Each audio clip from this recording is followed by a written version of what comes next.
outdoors. Welcome to The Story. We have a change of pace for you to begin tonight's show. It's a story about hope and healing instead of politics and divisiveness. I mean, don't worry, that stuff's still coming later in the show in regards to President Biden, but for now, it can wait. We're going to talk about how special animals can offer an opportunity for reflection from within. It is our big story tonight. We've previously talked about the power, some call it the magic, of horses and how they can be used to help people from all walks of life. Tonight, our focus turns to our military veterans. Their sacrifices serving our country often have them returning to home in a place of darkness. But they tell David Molko that horses help put them on a path toward healing. Mila, feeling them breathe, feeling them move. Sometimes it's hard to explain it. Because Jason Dodge, Being a veteran, it's an honor. has experienced the magic firsthand. If I'm having a really bad day, I come out and it just melts it away. Melts away memories and feelings of a time in his life that changed everything. I was Marine Corps. And served toward the end of the Gulf War and in Somalia. When I came back, I was not the same person I was. I was very angry most of the time. My fuse was non-existent. How Jason found his way forward They're a godsend. is why we're here at his home in Lebanon They are our family. Yeah. with Seamus, Yeah. Hey, bud. Neela, and Jason's wife, Monica. You're like, I want treats. I don't have any more. Watching somebody you love struggle really hard hits home. Jason has been hands-on with horses now for some 15 years. They're my counselors. Yeah. And because horses are also prey animals and reflect human emotions, this veteran has also learned to examine his. I'm a lot more confident in myself. Really? Hey. Since looking into their eyes can often feel like peering into your soul. They make me realize who I am and what I am, and everything's okay. Come on. When we first met Monica last fall, Oh, come on. she shared how horses, through what's called equine assisted therapy, helped her overcome her own trauma. Come on. I was definitely losing hope. I was lost. There it it goes. goes. The power she experienced firsthand It's fun just watching them do that. Hi, bud. and the transformation she witnessed in Jason Just watching them. Totally worth it. led her here to Horses of Hope in Turner, the nonprofit she now runs, Being around them kind of gives you perspective. and the vision to pay it forward I hope so. with a veterans program she created to help others. Oregon Horses of Hope, they have no idea what it's touched me here. I was homeless for 2 years. Including Liddell Gilmore Jr., who served in the Navy in the late 90s, So I'm a high-strung person and a little stressed out. and Gina Castillo, Always ready. who served in the Army as a combat medic and finished her service just last year. I'm a readjustment counselor at the Salem Vet Center. I did feel it was a calling. Horses are new to both. What have you learned about yourself? About myself. Hey guys, you want to go ahead and head into the break room? But before they climb aboard, halfway through a 10-week program, Everybody will be riding the same horses that they rode last week. a meditation Now gently close your eyes. And where for the they're next asked few breaths, to ground bring themselves your full and to focus let of go. attention and plant your feet firmly on the ground. Okay, so if everybody's ready, go ahead and grab your helmet before you go grab your horse. There we go. From there, Bruin. it's off to buckets and brushes. Good job, Bruin. And as rowdy as he is, he's been very good to me so far. Hi. His name's Tony, and I think he likes me. Hey, that's my helmet. Before finally swinging one leg over, Nice job. I think he's ready to go. putting their trust in their mount. I need you to be gentle, okay? Okay, don't embarrass me. And most of all, So this is what it feels like to be tall. remembering to breathe. Are you saying hi? Walk up. Are you guys gonna fight? No, let's go. Let's go. Ah! Woo! Come on. So we'll walk forward. Instructor Kendall Walk towards Nickerson, me. Job. who's been riding her whole life, You never know what horses get along with other horses, so you always is wanna just never make sure you far off. Thank you. Okay, so don't let them go around the other ones? So if you're confident and you're steady and you're stable, they're going to be a lot more willing to listen to whatever you're asking them to do. I guess I wasn't as grounded as I thought I was. There you go. Go ahead. Though keep in mind, Okay, can we turn this way? this is only their third ride. Good job, bro. A little nerve-wracking a little bit, but I think we're good. Perfect. Let's go this way a little bit. And I've definitely noticed confidence, like crazy confidence. Nice job, Liddell. Perfect. And a 67% drop in depression and anxiety. Beautiful. And we're going to go to the left. Veterans who've been through the program said in a self-reported survey, just by being with horses. You know, it's natural medicine. Feels fine. So I guess I'm getting the hang of it. Yeah. Kind of guides you. It's kind of like the horses just kind of soothe you and kind of lead you into that level of tranquility that you need to be in. Okay, let's go this way. As they connect with their horses, Good job, Brune. themselves, For me, it's a godsend. This has made you calmer? Absolutely. Absolutely. Nice job. and perhaps, most of all, each other. It's watching vets kind of come out of their shell, find their comfort zone, find their peace. Perfect. And as Monica Dodge looks on, Nice job. she knows for those who've served and those who've sacrificed, There's tons of hope here. the healing is just getting started. Good job. To be able to serve those that served us so unconditionally, and they get it back unconditionally from the horses. Come on. It's beautiful. Yeah, it sure is. And it's a transformation Monica Dodge says she has witnessed firsthand within Jason, then herself, and now with those who've served our country. By the way, at no charge to any of them. You can learn more about Horses of Hope, volunteering, sponsoring a rider, or even a horse at kgw.com. And as Jason told me, serving in the Marines may have changed his life forever, but then horses changed it all over again. Pat? All right, thanks, David. That looks like a wonderful program. Thanks for bringing that to us. All right, now let's talk about that big national news. Whether or not President Biden will stay in the race for president, as leaders in his own party, including Democratic members of Congress from the Northwest, are calling for him to get out. Within the last 70 minutes, the president finished up a live solo news conference following the NATO summit and was adamant about staying in the race.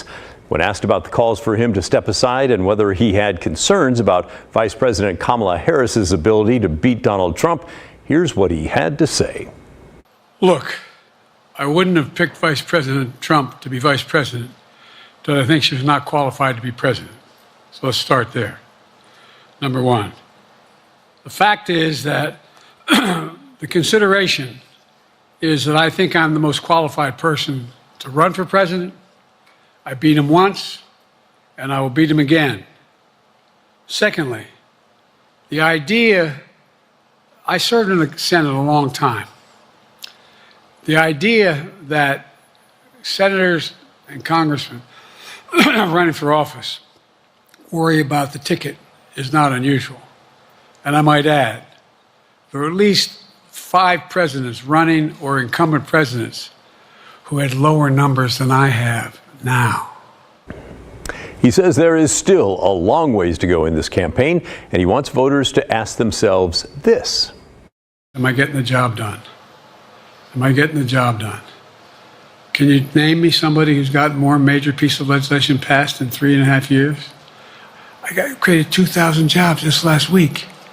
So if I slow down, I can't get the job done. That's a sign that I shouldn't be doing it.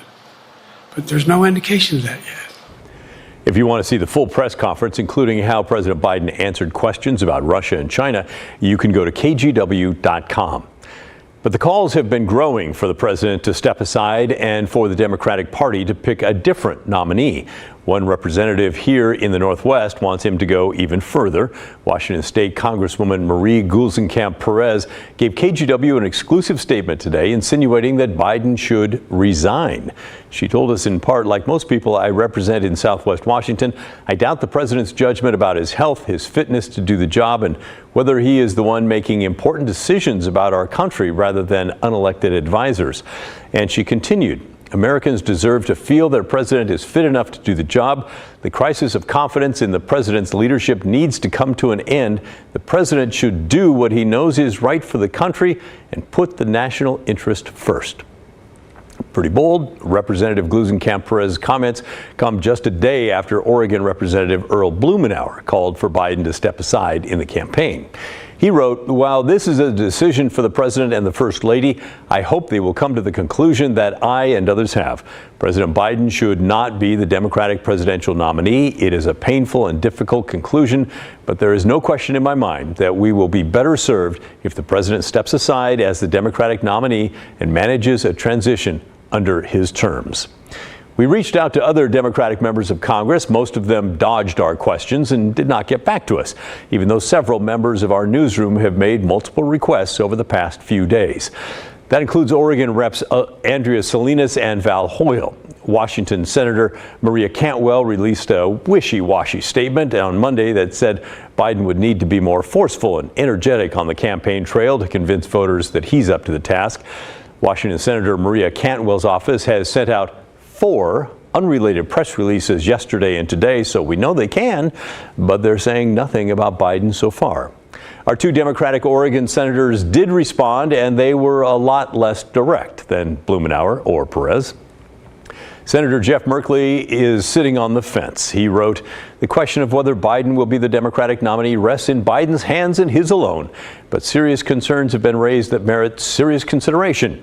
He either has to demonstrate his ability to lead the ticket by engaging with voters in unscripted settings and laying out a powerful agenda, or he needs to step down and facilitate a transition to sustain the values and programs he's championed." Senator Ron Wyden, even less clear about where he stands, writing, "President Biden said he had a bad night, but I'm proud of the results that Democrats and I have delivered with him the last 4 years here in Oregon and nationwide. Voters in our state and America fired Donald Trump with cause in 2020, and they're not going to rehire him in 2024. And one more statement that we got from an Oregon representative, Suzanne Bonamici. She also focused on the former president, not Biden, writing, "Defeating Donald Trump remains my top priority. I am currently speaking with constituents and colleagues to identify the best path forward so that we can stop the dangerous Project 2025 agenda and keep building on the many successes of the Biden administration." So a whole lot of nothing from those folks. We also repeatedly tried to get a statement from Democrat Janelle Bynum, who's running against freshman GOP Congresswoman Lori Chavez DeRemer in Oregon's 5th congressional district. And as of right now, on this Thursday night, we have not heard back from her either. Now, let's get to some of your thoughts on whether or not President Biden should stay in the race or drop out and let another Democrat duel with the former President Trump. We, by the way, were overwhelmed and overjoyed with your responses last night and this morning. Dozens of you wrote to us, thank you, and also left us voicemails, thank you for those as well, and left comments on our YouTube channel. Here's how your opinions boiled down. Again, and these are from before today's press conference. We counted all the stay and go responses, and you can see that around 2/3 of you think it is time for the president to get out of the race. But there are plenty of you who disagree and think Biden is the man and Democrats should stick with moving forward. Now, let's start with the majority side, who think it's Biden's time to get out of the race. Calling about Joe Biden, whom I love and whom I've supported for all the years that he's been in office, but it's time for him to go. It's really sad, but he needs to say bye-bye. Thanks for that, Ann. And Corbett wrote to us to say, yes, I support Congressman Blumenauer's call for President Biden to leave the race. I am a lifelong Democrat, and I think it's imperative that we defeat Trump this year. I don't think Biden can do that. I am calling to say yes, unfortunately. I do think Joe Biden needs to graciously step down. I am 60-plus years old, never voted for anyone but a Democratic president. And Joe just doesn't look fit to serve for the next 4 years. All right. Thank you, Peggy. And how about this email? Aging only goes one way. The past year has shown that President Biden has experienced a rapid decline. If he were to win, it's clear he could not be capable of carrying out his duties. No amount of him shouting from a teleprompter will change this. I definitely do not think Biden should be the Democratic nominee. If he is, I have no one to vote for, and I have to write in Mickey Mouse or whatever to vote for that election, because I definitely will not vote for Trump. But Biden is just not capable of running the country any longer. President Biden should step aside. He's done a wonderful job. He's a good man. He's an honest man. But it's time to open up the door and let the new candidates in. Thank you, Dennis. And we'll end the Biden should drop out point of view with this note from a viewer who signed K2. With apologies to Kenny Rogers, you gotta know when to hold 'em, know when to fold 'em, know when to walk away, know not to run. Very well done. Now let's hear from the other side. Many of you adamant that President Biden should stay in the race. I fully stand behind President Biden because I don't think that one 90-minute debate should disqualify him from being the president. He was voted on unanimously in multiple primaries by millions of people who obviously had confidence in him. And I think that those voters should still matter and that he should continue to go on. All right, thank you, Julie. Stephen agreed, writing, our primary votes should not be overturned by anyone, including our elected officials. I do believe that President Biden needs to run for president again. I think he's done a good job. And just because he had a bad day and he was tired, it doesn't matter. He's still going to hang in there and he's going to do us all proud. And Ed wrote in to us to say Biden is old, maybe too old in a perfect world, but he is the Democratic nominee, and unless he and his handlers decide otherwise, it is crazy to suggest that some mystery young Democrat who has not won a national election has a better chance to beat Trump. I'm saddened that our party exhibits such lack of loyalty. I am going to be voting for Biden no matter what, and so I think it's too bad that some of our Congress people here in the state have gone against him, and it's only going to make this a more chaotic campaign. Thank you for that, Sarah. Debbie chimed in to say the media and all the fire fanners who jump on the sensationalist trains are completely overlooking the accomplishments of Biden's presidency, his lifelong commitment to public service, his respected position as a calm, steady world leader over a lifetime, all over one televised event when he was not well. Biden should absolutely be the Democratic nominee this time around. We don't have time to feature all of your responses. It was, as we said, overwhelming. But thanks again for sharing your thoughts with us. We know our viewers are a unique audience. You are highly educated, fully engaged folks, people who really vote very often and care about politics. So it's nice to get a regional temperature on this issue, and we'll be certain to stay on top of it as we get closer to November. In the meantime, coming up next on The Story, taking a break from national politics and bringing things back home to Portland. A bank in the Southeast had to temporarily close its doors this week because of safety concerns at a nearby homeless camp. Blair Best explains how it could be one of the first encampments that are enforced with the city's new camping ban. That's coming up when The Story returns.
Now let's focus on Portland's homeless crisis for a moment and take a look at an issue that we hear about time and again, a problematic homeless camp that keeps coming back and nearby businesses that are just fed up with it all. In this particular situation, a bank off Southeast 121st and Division temporarily closed this week due to safety concerns stemming from that nearby camp. The homeless tell Blair Best that they are not getting any help, while neighbors say something has to be done. Jeff carves out a life on Southeast 124th and Division. But I'm doing it with very limited tools. And limited time. They've tagged us again. Yesterday they got us. We got 7 days to move. That rapid response is just wasting money because... A pit bull, Trinity's only protection from street life. He scares away all the scary people. Her site was just cleared from the Wells Fargo 2 blocks away, and she's been through this before. We kind of moved back and forth from here to the bank. Earlier this week, the bank temporarily closed due to safety concerns. I mean, when it comes to the point where you have to, be able to access your funds and your money and get in and out of a establishment like a bank, and you can't do that, it's kind of a problem. The bank reopened Thursday, one day after city crews cleared a nearby homeless camp, which has since moved 2 blocks away. Oh my gosh, I want to say it's been going on for about 3-4 years now. Our kids can't even come outside and play. Neighbors of the bank took these photos before the camp was removed. They'll be back. They've been back for the last 2 years. Right now we have a clean street for 3 weeks. They need help, but it needs to be like take the help or there's consequences. But we often find that help she talks of isn't being offered. And when you're getting posted, are you getting offered any shelter or services? No, nothing. Because nobody's out here helping us. It's just moving people on. It doesn't solve the issue, but at the same time, I see both perspectives. These guys need a solution, and everyone else needs to feel safe. Now, so far this month, Portland police have responded to the camp that was cleared here along Southeast 121st and Division 4 times for things like theft and assault. The mayor's office tells us they've received 40 complaints in the past month about that camp, and they've removed it twice since the middle of June. Now, we asked the mayor's office if anyone was offered any services like shelter. They said their outreach teams have repeatedly engaged with people staying out here, and now they might enforce the camping ban in this case, and that's fines or jail time if someone refuses that offer of shelter. In Southeast Portland, Blair Best, KGW News.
While we're seeing milder temperatures today, our recent extreme heat wave is proving even more deadly. Since July 5th, Oregon State Police say 14 people now are suspected to have died from the heat. 6 people died in Multnomah County, 3 in Washington County, 1 in Lynn, and 1 in Klamath County. Jackson County has now reported 2 deaths, and Coos County reported 1. 4 newly reported deaths are people between the ages of 55 and 73 years old.